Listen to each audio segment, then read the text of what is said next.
40টা দিনত গোটেইবিলাক নিউজবিলাক চাই আছোঁ আৰু ৰাইজৰ মতামতবিলাকো শুনি আছোঁ। গতিকে এইটো ৰাজনীতি ক'ব গ'লে অস্বস্থমা হত ইতি গজ মহাভাৰতৰ এটা দ্ৰোণাচাৰ্যৰ পুতেক অস্বস্থমা মৰিলে কিন্তু নাই মৰা। এই কথাটো অলপ বুজি পাইছে নিশ্চয়। কি হ'ল অস্বস্থমা হত ইতি গজ কিন্তু জীয়াই আছে, মৰিলে আকৌ জীয়াই আছে। তাৰ বিনিময়ত কি হ'ল, দ্ৰোণাচাৰ্যৰ মৰিবলগীয়া হ'ল যেনো কাৰখন লাগি পেলাই। ঠিক তেনেকুৱা ধৰণৰ হৈ আছে। গতিকে এইটো আমি কি হ'ল, যিদিনা মুখ্যমন্ত্ৰীয়ে যিটো বাইট দিলে মাত মৰাত, সেই কথাটো লৈ পেলাই তেখেতলোকক আমি আদৰণি জনাইছোঁ। যদি তেওঁ যিখিনি কথা কৈছে সেইখিনি যথেষ্ট আদৰণি জনাইছোঁ। কিন্তু যদি এতিয়া যোৱাকালি যিটো মানে কি হ'ল, CID বিভাগৰ মানুহ আহি কৈছে যে সুনীল গগৈ জীয়াই আছে, তুমি বগা সাজটো ত্যাগ কৰা, এই কথাটো লৈ পেলাই আমাৰ সন্দেহ হৈছে। গতিকে তেখেতলোকে মানুহ বিচাৰিব লাগেনে, নে প্ৰকৃত মানে দোষীক বিচাৰিব লাগেনে, আৰু কিয় মানুহগৰাকী ওচৰলৈ আহি পেলাই এনেই মানুহগৰাকী মতিভ্ৰম কৰিবলৈ বিচাৰি আহিব লাগে, এইটো আমাৰ সন্দেহ হৈছে। গতিকে মানুহগৰাকী মতিভ্ৰম কৰিবলৈহে আহিছে। গতিকে এইটো সঁচা কথা ক'ব গ'লে ৰজাৰ পুতেক দুজনৰ ভিতৰত দুইজনকে দায়িত্ব দি দিছে। এতিয়া কি ডাঙৰজনে নোৱাৰিলে সৰুজনক দিছে। সৰুজনে এতিয়া গৈ পেলাই একেবাৰে ৰজাৰ হুকুমেই দি আছে।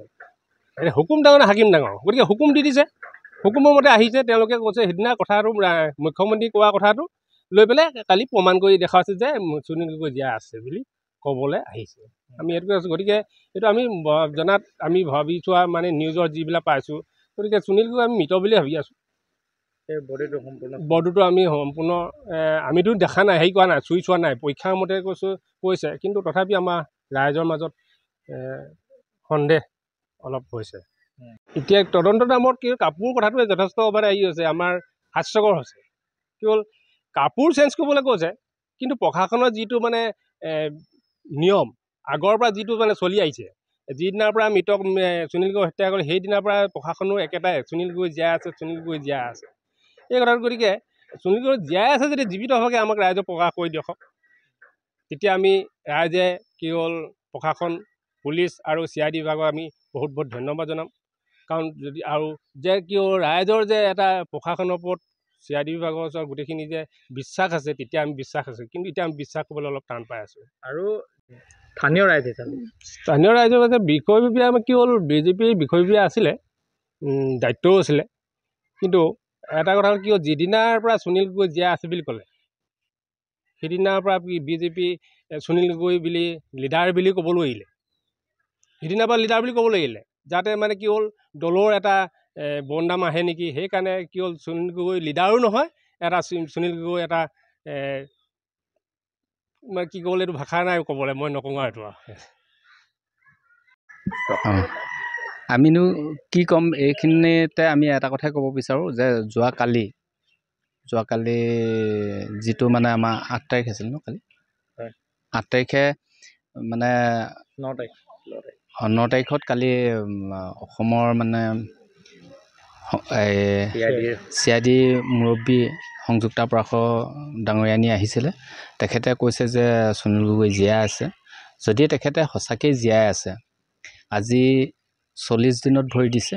গতিকে তেখেতক কায়ত্ব কৰি যেনেধৰণৰ যিমান পাশবিক মানে ভাৱে প্ৰশাসনৰ হাতত শাস্তি দিব পৰা ব্যৱস্থা আছে সেয়া কৰিব লাগে। আৰু আমাৰ বিশেষকৈ এই অঞ্চলটোত এতিয়া এই হাপতীয়া চেতিয়া গাঁৱৰ পৰা আৰম্ভ কৰি আমাৰ নাহৰণিলৈকে এই জেগাডোখৰত এনেকুৱা এটা হৈছে যে পুলিচ প্ৰশাসনৰ পৰা আৰম্ভ কৰি বিভাগীয়ভাৱে সকলোৰে মানে আৰু সাংবাদিক বন্ধুসকললৈকে কাৰোৰে তৰণি নাই। প্ৰতি মুহূৰ্তত কেতিয়া কোন আহে ঠিকনা নাই। এটা মানে শৈক্ষিক যিটো আমাৰ মানে পৰিৱেশ, তাতো মানে এটা প্ৰভাৱ পৰিছে। গতিকে যি শাস্তি পাব লগা আছে, তেখেত যদি জীৱিত আছে তো অতি সোনকালে তেখেতক কায়ত্ব কৰি আমাৰ এই 40 দিনীয়া বা আমাৰ এই মানে ইমান দীঘলীয়া দিনৰ যিটো মানে আজিলৈকে নাটক চলি আছে, এইখন পৰিব লাগে। আৰু প্ৰকৃত দোষীয়ে কঠোৰৰ পৰা কঠোৰ যিটো শাস্তি, সেই শাস্তিটো পাব লাগে। আৰু ইমান আমি ভাবোঁ যে তেখেতে যেতিয়া কৈছে কালি যে মানে জীৱিত আছে আৰু তেখেতৰ সাজ যেতিয়া মানে সলনি কৰিব লাগে, তেতিয়াহ'লে নিশ্চিতভাৱে তেখেত জীৱিত আছে আৰু তেখেতলোকৰ ওচৰত তথ্য আছে।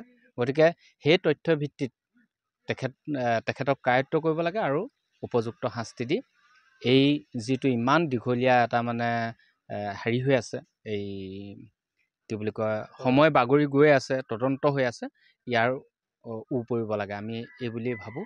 আমাৰ স্থানীয় ৰাইজ হিচাপে আমি তাকে কামনা কৰোঁ। গতিকে